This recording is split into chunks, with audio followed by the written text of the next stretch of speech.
अपहर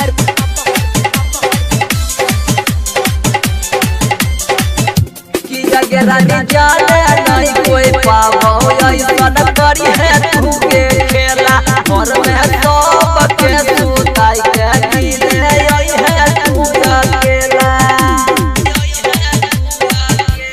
आगे रानी जाने नहीं कोई पावो ऐसा करी है तू के खेला और मैं सब के सुताई के गिले आई है तू अकेला हो तो बड़ा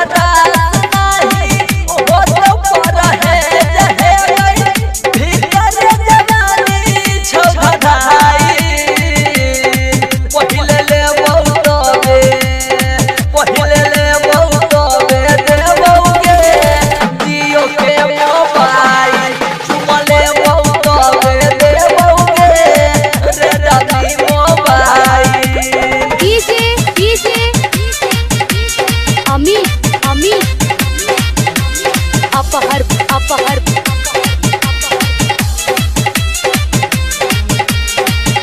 किया रानी चढ़ली जवानी तोहर बारा के कमसीर जखने अइबे चालू करबौ अपन धन कुटिया मसीर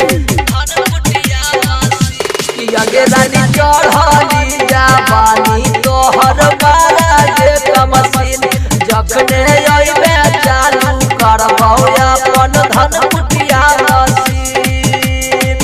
गायक मिथुन मिथास के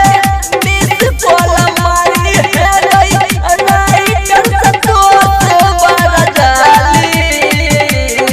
पहले ले तोगे देखोगे सोनावा के बाली चुमा ले तोगे देखोगे सोनावा के बाली। संगीत महल साहेबगंज मुजफ्फरपुर बिहार।